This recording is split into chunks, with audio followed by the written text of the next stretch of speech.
Hello बच्चों, welcome to my YouTube channel Aarti educational में आप सभी का स्वागत है। आई होप कि आप सभी लोग ठीक होंगे।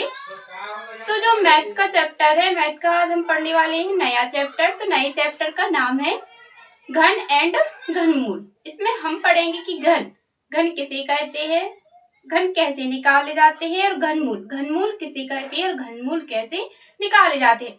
तो आइए हम निकालते हैं, इसको चैप्टर को हम हल करते हैं। तो पहले हम जान लें कि घन क्या कहलाते हैं। तो जो घन होते हैं, घन किसी संख्या में, मतलब कोई भी संख्या है, मान लो किसी संख्या को 8, किसी संख्या में उसी संख्या का 3 बार गुणा करने पर जो संख्या प्राप्त होती है वह क्या कहलाती है, घन। 8 नहीं या फिर 8 ही मान लो, 8 का गुणा हम 8 में करेंगे तो कितने आ जाएंगे, 3। मतलब किसी संख्या में उसी संख्या कितनी बार गुणा करना है हमें, 3।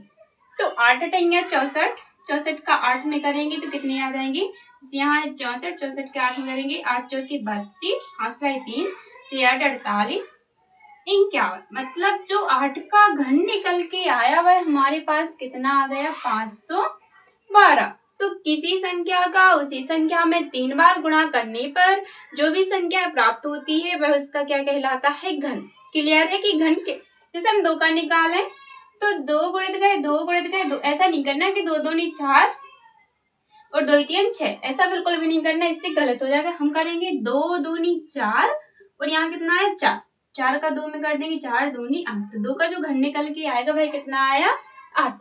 तो जल्दी ऐसे ही वीडियो के लिए जल्दी से जल्दी चैनल को सब्सक्राइब कर लीजिए ताकि आपको 8वीं से रिलेटेड सारी वीडियो आपको मिलती रहे एंड जो भी बेसिक नॉलेज है आप तक पहुंचती रहे। तो आई होप कि आप लोगों ने अभी तक चैनल को सब्सक्राइब कर लिया होगा। तो आइए अब हम इसमें आगे जानते हैं, जैसे है विषम घन। तो हम आपको कुछ सवाल दे रहे हैं, तो आप हमें टाइप में उसका आंसर बताना। तो हम आपको कोई संख्या दे दें, मतलब 9 का निकालने को और 6 का, आप हमें कमेंट बॉक्स में 9 का घन और 6 के घन निकालकर बताएं। आई होप कि आप हमें बताएंगे। अब है विषम घन। तो है घन तो क्लियर है कि समझ में आया। अब हम पढ़ेंगे विषम घन। तो विषम घन किसे कहती है, मान लो कोई भी संख्या ले ली हमने, क्या 3। तो यहाँ हमने क्या ले ली, 3। तो 3 का हम घन निकालें, 3 त्रिका 9, 9 का गुणा करेंगे 3 में, कितने आ जाएंगे हमारे पास, 27। तो विषम घन किसे कहते हैं, तो किसी भी विषम संख्या का उसी में 3 बार गुणा करने पर जो भी घन प्राप्त होता है वह हमेशा कैसा होता है, विषम घन के रूप में।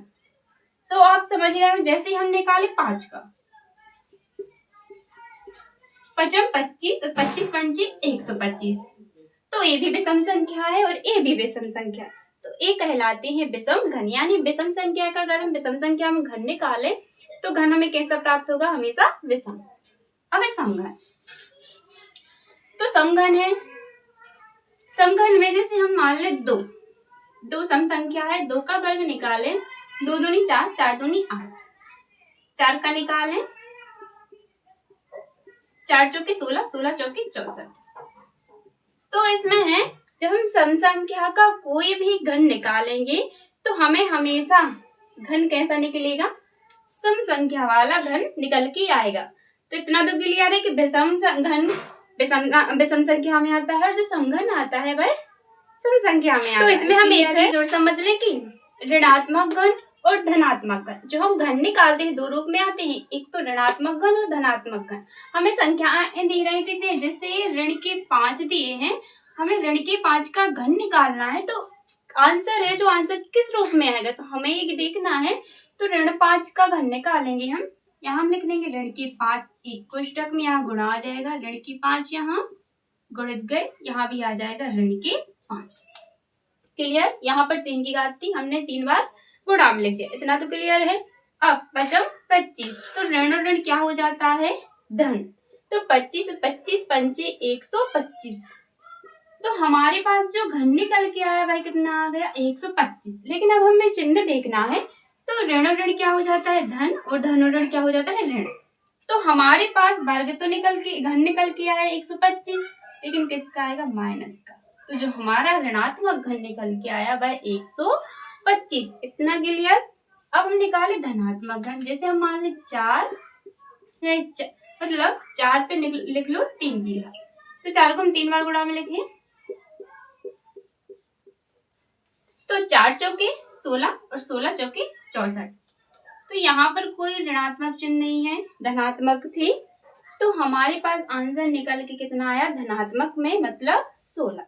तो आई होप कि आपको वीडियो समझ में आया होगा, आपको घन अच्छे से समझ में आए होंगे। तो वीडियो को जल्दी से जल्दी लाइक कर दीजिए एंड शेयर कर दीजिए ताकि ऐसे ही वीडियो दूसरों तक पहुंचते रहें।